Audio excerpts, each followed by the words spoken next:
À la fin des années 60, deux jeunes Afro-Américains vont créer un club pour protéger et soutenir leur communauté. Une décision qui prendra rapidement une tournure dramatique et amènera à une guerre sanglante entre deux gangs, les Crips et les Bloods. Des gangs qui ont compté parmi leurs membres des rappeurs aujourd'hui devenus légendaires, dont certains en ont malheureusement perdu la vie. De cette façon, la rivalité des gangs a une profonde influence sur le futur du rap américain, parce que l'impact des Crips et des Bloods sur la société américaine et sur le rap américain est très complexe et cache une réalité obscure. On va donc tenter de comprendre ensemble comment ces gangs, nés dans des quartiers défavorisés de Los Angeles, ont façonné l'histoire sociale et musicale des États-Unis.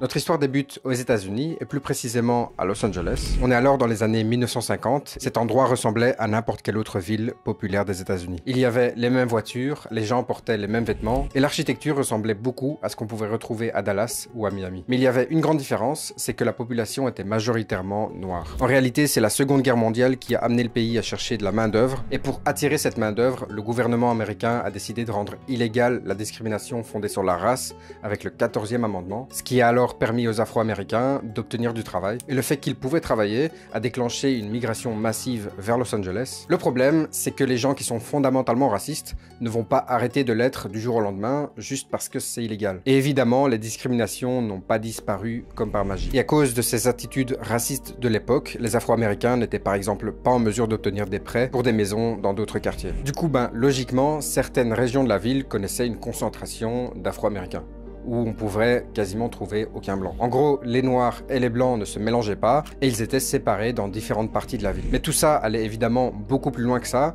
parce qu'à ce moment-là, une affaire judiciaire va faire grand bruit. Cette affaire traitait les clauses de restriction raciale dans des contrats immobiliers privés. En gros, c'était des clauses qui interdisaient de vendre des propriétés à certaines personnes qui appartenaient à une certaine race ou une certaine ethnie. Et cette affaire a commencé dans le Missouri en 1945, quand une famille afro-américaine du nom de Shelley a acheté une maison dans un quartier résidentiel. Et le souci à cette époque, c'était qu'on interdisait de vendre cette propriété à cette famille à cause de cette clause, la clause qui interdisait la propriété à toute personne de race noire. Et à la suite de la vente de la maison, les voisins blancs des Scheller ont intenté une action en justice pour empêcher que la famille Scheller puisse devenir propriétaire de la maison. Mais contre toute attente, la Cour suprême a alors rendu un jugement historique. Ils ont conclu que les tribunaux pouvaient refuser de faire respecter ces clauses car elles violaient le 14e amendement des États-Unis. C'est en gros une loi qui dit que toutes les personnes de nationalité américaine doivent être traitées de manière égale. Mais du coup, cette décision du tribunal a eu un impact important sur la lutte contre la ségrégation raciale aux États-Unis, même si on va pas se mentir, ça n'empêchait pas du tout le racisme de la vie quotidienne. Bref, tout ça pour dire que ça permettait aux Afro-Américains de s'installer dans de nouveaux quartiers de Los Angeles. Alors, la communauté blanche de Los Angeles, ils sont pas trop chauds pour que ça arrive.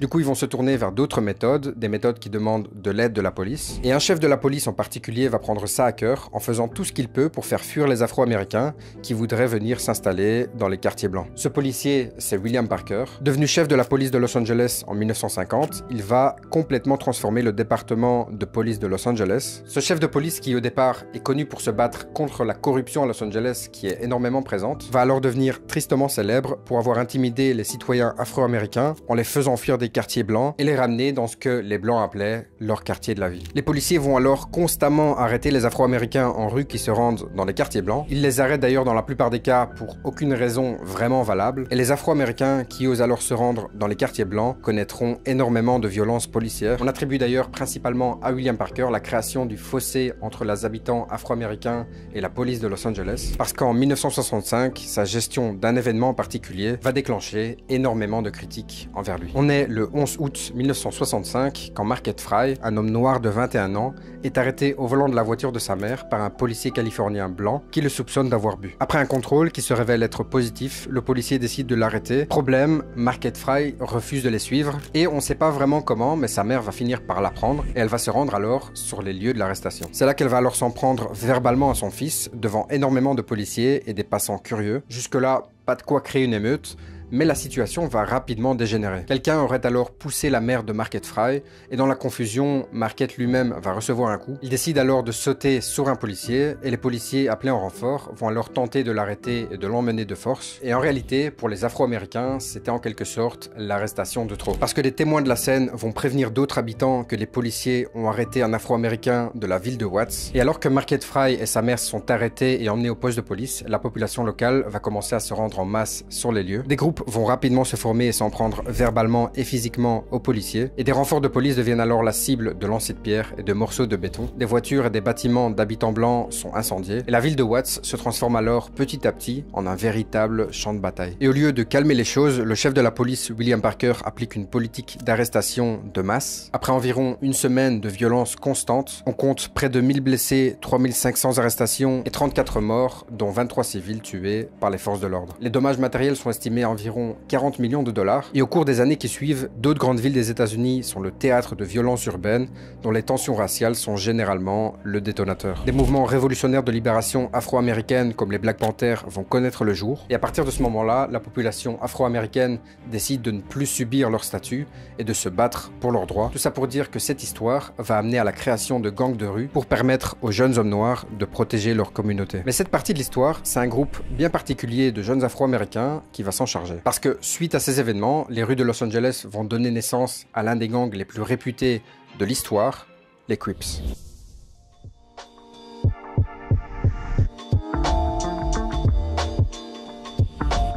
Bien qu'il soit aujourd'hui devenu l'un des plus grands gangs des États-Unis, les origines des Crips viennent de jeunes afro-américains et tout commence en réalité en 1953. Cette année-là, 2 jeunes afro-américains vont révolutionner les rues de Los Angeles et le premier d'entre eux, c'est Raymond Washington. Quand il a 2 ans, ses parents se séparent et il est alors élevé par sa mère et son beau-père. Il a grandi dans une petite ville du sud-centre de Los Angeles et en tant qu'adolescent, il développe une passion pour le combat de poing, ce qui fait qu'il aura constamment des ennuis avec les services de police pour différentes infractions. Puis, suite aux émeutes de Watts et à l'apparition des Black Panthers, il y a eu une augmentation de la criminalité chez les jeunes. Bon, les gangs existaient déjà depuis plus de 100 ans, notamment à New York, mais comme à ce moment-là, de nombreux anciens gangs disparaissent en rejoignant les Black Panthers, beaucoup de nouveaux gangs de jeunes ont commencé à se former à leur place. Mais du coup, au début de son adolescence, Raymond Washington rejoint un gang de rue local appelé The Avenues. Cette même année, il va d'ailleurs se battre avec le chef de son gang et Washington sera alors forcé de quitter son gang. Mais évidemment, il va pas en rester là. Pour se venger, il va décider de créer son propre gang en 1969,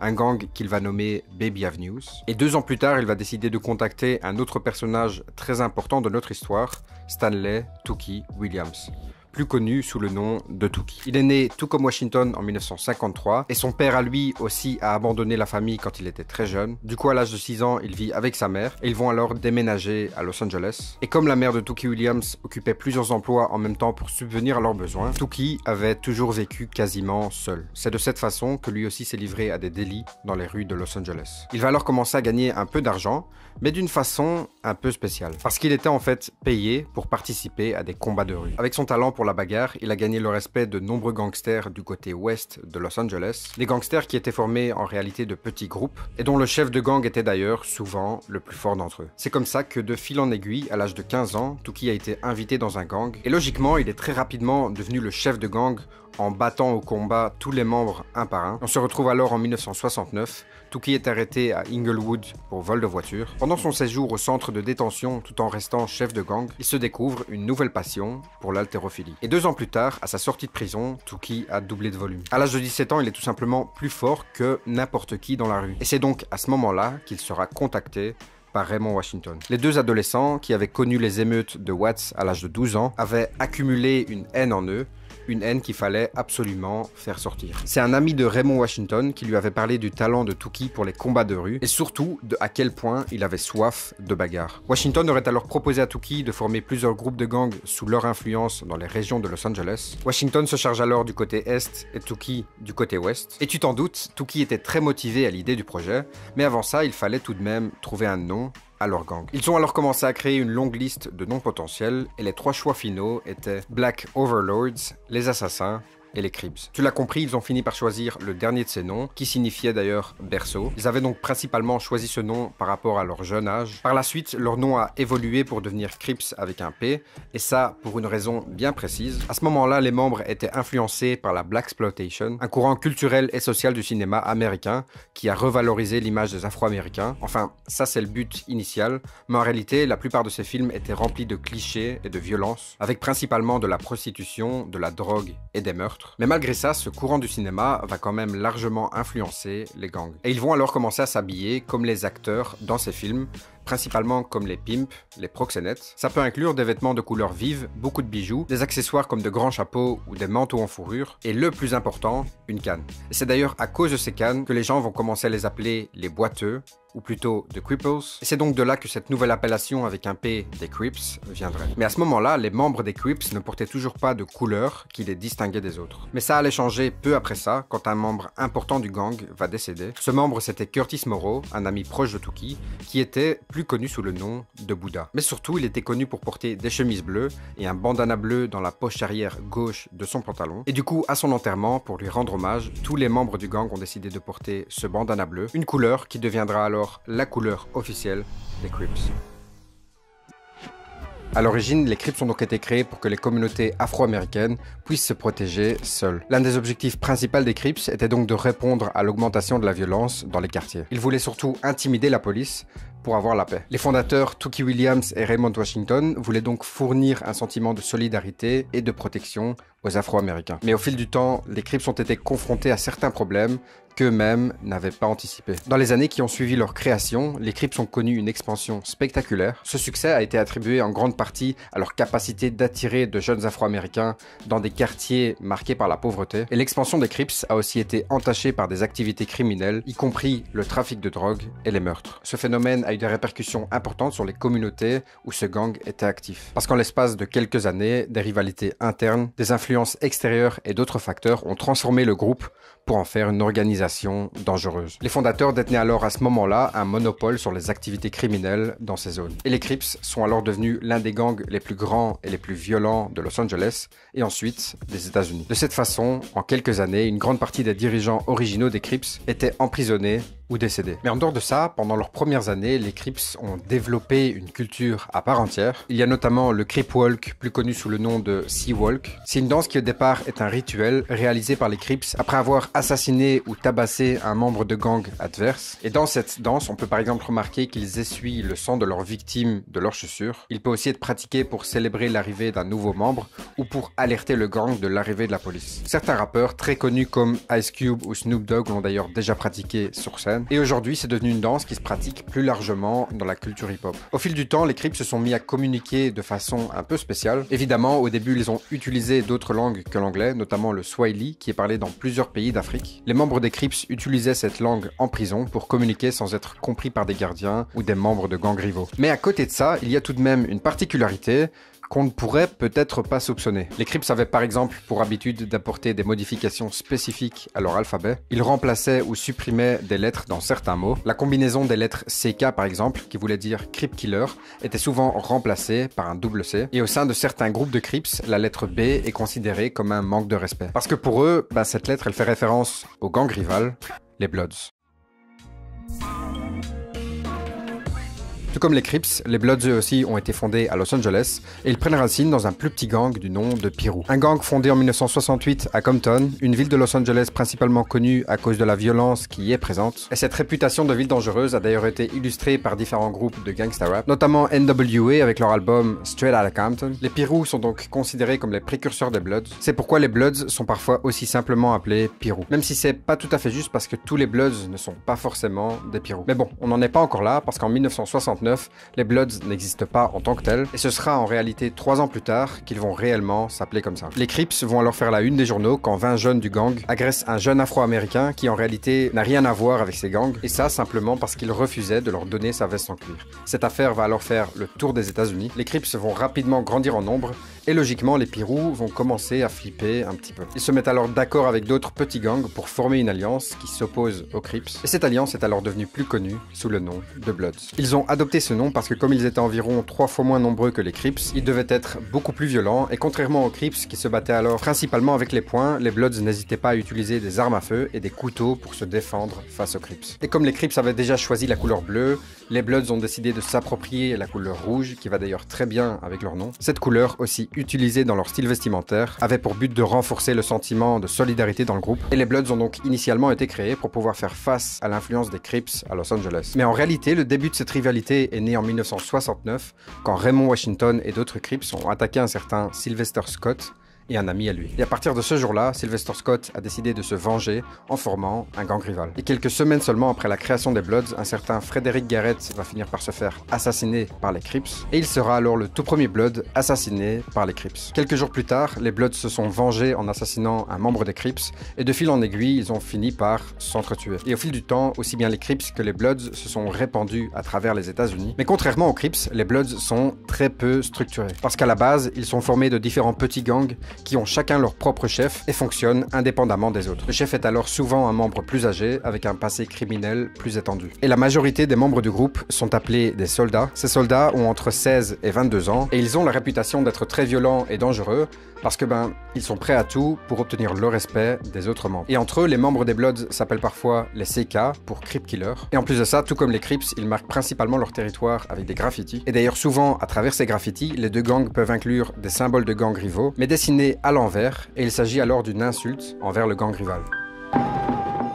En réponse au fameux Sea-Walk des Crips, les Bloods vont alors inventer le B-Walk. À l'origine, cette danse a été créée par le neveu de DJ Quick, un DJ, rappeur et producteur affilié aux Bloods. Et pour se moquer du Sea-Walk, il a repris cette danse en y ajoutant des variations pour en faire le Blood Walk. Par contre, contrairement aux Crips, le Blood Walk n'est pas vu comme un rituel. C'est simplement une danse qui a principalement été créée pour se moquer des Crips et pour s'amuser entre Bloods. Et évidemment, tout comme les Crips qui évitent la lettre B en communiquant, les Bloods évitent d'utiliser la lettre C qui fait référence aux Crips. En ce qui concerne l'utilisation des signes de main, elles étaient utilisées par les deux gangs, mais le signe qui revient le plus souvent chez les Bloods, c'est celui-ci, qui, si on regarde bien, montre le mot Blood. Bref, avec tout ça et au cours de plusieurs années, les Bloods se sont étendus au-delà de Los Angeles, en établissant des branches un peu partout aux États-Unis. Et au cours des années 80, deux événements vont complètement bouleverser la relation entre les Bloods et les Crips pour en faire deux des gangs les plus meurtriers au monde. En 1981, Raymond Washington sera assassiné lors d'une attaque en voiture. Le meurtrier n'a malheureusement jamais été identifié, ce qui a amené à énormément de spéculations autour de sa mort. Il faut savoir que Raymond Washington mettait un point d'honneur à n'utiliser que les poings pour se battre. Il était connu pour ça, il trouvait ça trop lâche et trop facile d'utiliser des armes. Et donc cette mentalité apportée par Raymond Washington a réellement influencé les Crips. Mais quand il est décédé, tu t'en doutes, l'utilisation des armes à feu est devenue partie intégrante de la guerre entre les Crips et les Bloods. Et à ce moment-là, la rivalité entre les deux gangs était au sommet. En plus de ça, pendant ce temps-là, l'autre fondateur des Crips, Tookie Williams, avait été accusé du meurtre de 4 personnes lors de 2 cambriolages. Et même si tout au long de son procès, il clamait son innocence, à la suite de témoignages d'autres personnes qui ont participé à ces faits, ils ont témoigné contre Tookie Williams pour bénéficier d'une réduction de peine. À la fin de son procès en 1981, il sera déclaré coupable de meurtre et condamné à la peine de mort. Et en étant pendant 6 ans en prison à l'isolement, il fera un véritable travail sur lui-même. Et dans le couloir de la mort, Tookie s'est repenti à la fin des années 80. Il a alors commencé à militer pour la paix depuis sa cellule. Et à partir de là, il fera tout ce qu'il peut pour arrêter cette folie meurtrière des gangs. Working together, we can put an end to this cycle that creates deep pain in the hearts of our mothers, our fathers, and our people who have lost loved ones to this senseless violence. Après cette vidéo, il va créer le protocole de paix, un protocole qui permettait aux gangs de conclure des accords de paix dans leur quartier. Ce protocole a alors provisoirement mis fin aux violences entre les deux gangs, des violences qui avaient quand même déjà entraîné la mort d'environ 10 000 jeunes dans la région de Los Angeles. Mais finalement, en 2005, la question de savoir si l'État de Californie devait ou non donner suite à la sentence de Tookie Williams est devenue un véritable débat. Comme au fil des années, il s'était repenti, certaines personnes pensaient qu'il ferait plus de bien au monde en étant vivant que mort. Et l'exécution de Tookie a eu lieu le 13 décembre 2005, après que le gouverneur de Californie, qui était personne d'autre qu'Arnold Schwarzenegger, ait rejeté les appels de Tookie Williams. Et son exécution a évidemment déclenché une polémique aux États-Unis, mais par-dessus tout, son décès va faire que relancer une nouvelle vague de violence entre les deux gangs. Et la rivalité entre les Bloods et les Crips laissera une empreinte indélébile sur les quartiers de Los Angeles. De leur création jusqu'au début des années 80, les activités principales des Crips et des Bloods restent principalement liées à la violence. Bon, à ce moment-là, les deux gangs ne sont pas forcément liés au trafic de drogue, mais évidemment, tu t'en doutes, tout ça va rapidement changer, surtout avec l'introduction de la cocaïne aux États-Unis. Sauf que au début, à cause de son prix élevé, la cocaïne était rarement présente dans les quartiers défavorisés. Ce sera donc là qu'une alternative moins chère et plus puissante que la cocaïne va mettre le bordel à Los Angeles, le crack. En gros, le crack, c'est une forme cristalline très addictive de la cocaïne. Et sa plus grande différence avec la cocaïne, en dehors du prix, c'est que les effets sont beaucoup plus intenses et beaucoup plus rapides. Par contre, ces effets sont de très courte durée, genre quelques minutes, mais du coup ça pousse à la consommation excessive. Et forcément, l'arrivée du crack a radicalement transformé les rues de Los Angeles, parce que les habitants étaient prêts à tout pour obtenir leur dose. Et évidemment, autant les Crips que les Bloods en ont profité pour gagner beaucoup d'argent avec le trafic de drogue. Comme ces gangs étaient principalement situés dans des environnements caractérisés par la pauvreté, le chômage et le manque d'opportunités, le trafic de drogue est devenu une source de revenus attractive pour les deux gangs. Ça leur offrait une voie vers le pouvoir financier et du coup pour les membres, ça leur permettait d'obtenir beaucoup plus facilement la reconnaissance du gang. Et avec ces ressources financières, les Bloods et les Crips ont pu investir dans l'achat d'armes et de munitions. Ça leur a donc donné un avantage stratégique par rapport aux plus petits gangs et du coup renforcer leur position dans le paysage criminel. Parce que suite à l'introduction du crack, le taux de meurtre a aussi augmenté d'environ 50% et ça a déclenché une nouvelle vague de migration, celle des Crips et des Bloods, qui se répandent à travers le pays à la recherche de nouveaux marchés pour vendre leur crack. Et donc ces énormes bénéfices ont permis aux membres du gang de déménager à peu près dans n'importe quelle grande ville aux États-Unis. Par la suite, ils recrutaient des jeunes dans ces villes pour vendre leur crack. On pouvait alors trouver des jeunes affiliés soit aux Crips, soit aux Bloods dans à peu près toutes les grandes villes du pays, ce qui a permis aux Bloods et aux Crips de s'étendre à des réseaux nationaux et parfois même internationaux. Les deux gangs ont établi des alliances complexes avec d'autres organisations criminelles et comme ça, ils se sont mis à vendre non seulement du crack et de la cocaïne, mais aussi de l'héroïne et du cannabis. Et l'impact de la drogue sur les communautés locales sont alors très dangereuses. Et on commence à voir de plus en plus de violences maintenant liées au trafic de drogue. Cette rivalité entre les deux gangs escaladera, ce qui amènera à des règlements de compte qui seront alors de plus en plus fréquents. Mais surtout, ce trafic de drogue alimente le cycle de la dépendance, créant des problèmes de santé importants au sein de ces communautés déjà très vulnérables.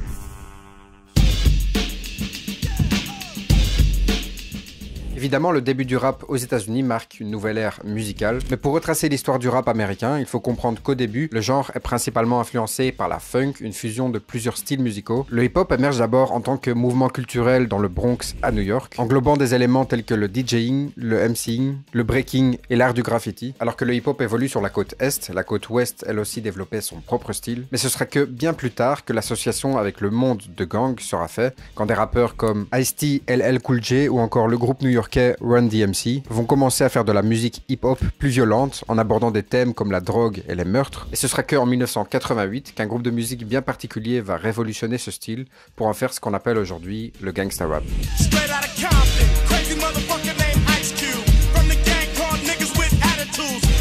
Ce groupe, c'est NWA, un groupe de musique hip-hop originaire de Compton. Et aujourd'hui encore, ils sont considérés comme l'un des groupes les plus importants et les plus influents de l'histoire du hip-hop. Mais rapidement, ce groupe a quand même suscité la polémique par rapport aux paroles de ses chansons. Des paroles jugées misogynes et violentes avec une glorification de la drogue et du crime. Le groupe a d'ailleurs très rapidement été banni de certaines radios grand public aux États-Unis. Mais malgré ces restrictions, ils vont tout de même connaître un grand succès. Et principalement avec la sortie de leur album Straight Outta Compton. Un album qui va changer la donne en installant à jamais cette image gangsta dans le rap américain. Ce projet va bouleverser les codes en abordant de manière directe et crue la réalité des quartiers pauvres des États-Unis. Et avec l'un des titres les plus emblématiques sur l'album, Ice Cube, l'un des membres fondateurs, décrit les violences policières envers les jeunes afro-américains par rapport à la consommation de crack.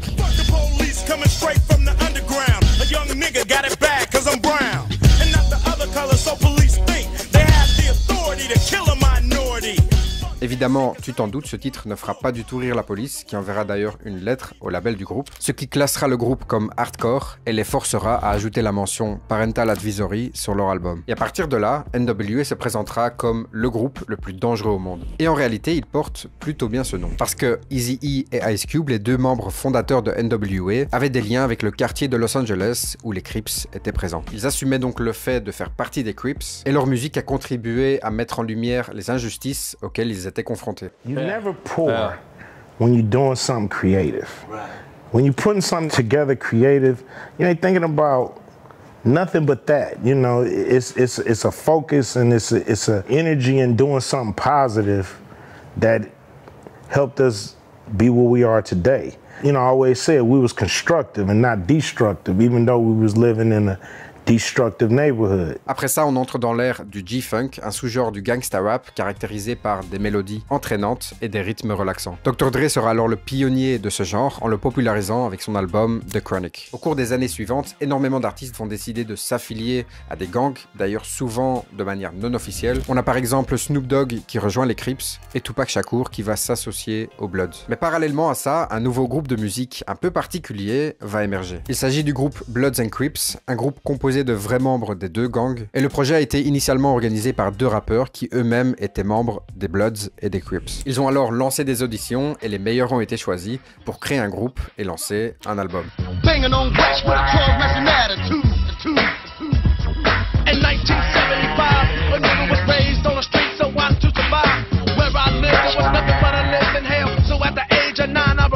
Après la fin du projet, les membres des gangs ont lancé des projets séparés, mais ce projet des Bloods and Crips, c'était probablement pas la meilleure idée, parce que la plupart des rappeurs des deux groupes vont perdre la vie au cours de l'année suivante. Et d'ailleurs, il y a énormément d'autres histoires dans lesquelles des artistes ne sont pas passés très loin de la mort à cause des gangs. L'un des cas les plus connus, c'est la fois où le rappeur new-yorkais Nas a été sauvé de justesse par Snoop Dogg, qui était affilié aux Crips. Peu de temps avant la sortie de son album emblématique Illmatic, il est sorti de son van pour venir saluer Snoop Dogg.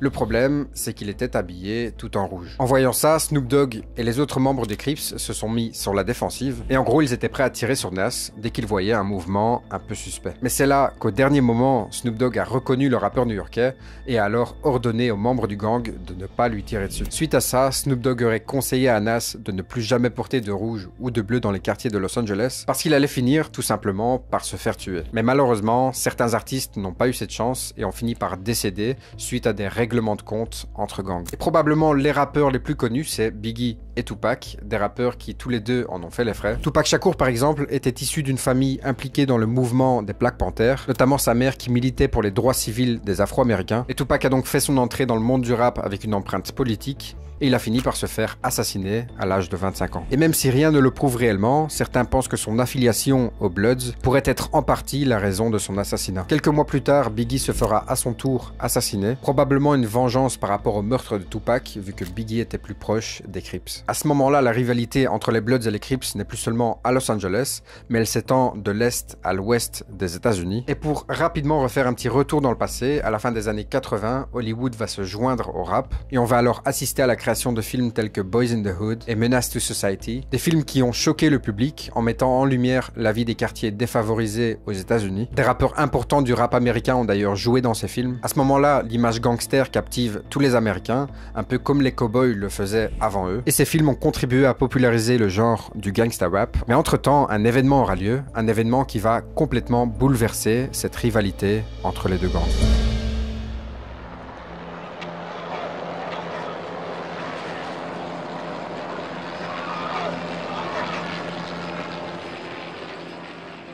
En parallèle à la sortie de ces films, une vidéo en particulier sortira dans les médias. Une vidéo qui montre des violences policières envers Rodney King. On y voit 4 policiers tabasser Rodney King après ne pas s'être arrêtés immédiatement pour un excès de vitesse. Et même si au début Rodney King ne montre pas l'envie de coopérer, il finira finalement par se mettre à plat ventre. Mais la situation va prendre une tournure dramatique quand le sergent Stacy Coon utilise un taser sur Rodney King. Et par la suite, alors qu'il est à terre, il se fera frapper environ une 50aine de fois. Cette vidéo va durer près de 10 minutes et le bilan est lourd. La mâchoire fracturée, une cheville cassée, et sachant qu'il n'avait pas d'armes sur lui, il a décidé d'attaquer les policiers en justice pour utilisation excessive de la force. Mais les 4 policiers seront finalement acquittés. Le résultat du procès rendra fou de rage les habitants afro-américains de Los Angeles, et des émeutes vont éclater un peu partout dans la ville. Et à nouveau, après les émeutes de Watts en 1965, Los Angeles deviendra un vrai champ de bataille. Ce sera d'ailleurs l'une des émeutes les plus destructrices de l'histoire des États-Unis. Après 3 jours d'émeutes, Rodney King tentera d'appeler au calme, mais rien n'y fait et les émeutes continuent comme ça sur une période de 6 jours. Le bilan tragique s'élèvera à plus de 50 décès et l'affaire fera rapidement le tour des médias, ce après quoi les Crips et les Bloods décideront de faire une trêve, connue sous le nom de la trêve de Watts. Et donc même si cette trêve était en réalité déjà en cours de discussion auprès de 4 gangs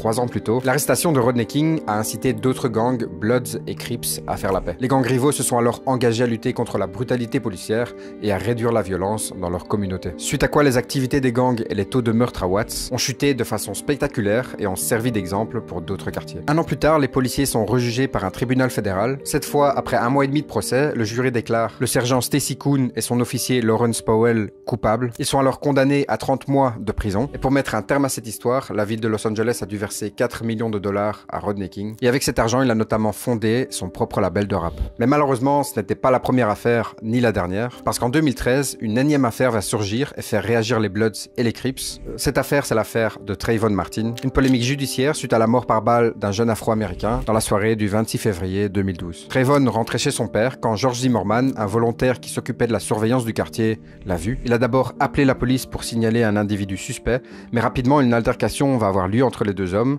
suivie d'un coup de feu. George Zimmerman disait agir en légitime défense, mais beaucoup y voyaient du racisme. Et comme Zimmerman n'a pas été inculpé immédiatement, cette affaire a entraîné plusieurs manifestations. Ce sera d'ailleurs à ce moment-là que le mouvement Black Lives Matter verra le jour. Un mouvement qui dénonce principalement le racisme, l'inégalité et les violences policières. Mais ça ne s'arrête pas là, parce que le mouvement connaîtra une deuxième vague en 2020, pendant l'arrestation de George Floyd, l'agent de police Derek Chauvin le menotte, tout en appuyant son genou sur la nuque de Floyd pendant plusieurs minutes. Ne pouvant pas respirer, il finira alors par décéder. Les images de cette tragique arrestation ont à nouveau déclenché des manifestations de protestation aux États-Unis et à travers le monde, et ce sera quelques temps plus tard que les Bloods et les Crips vont attacher leur drapeau dans une démonstration d'unité.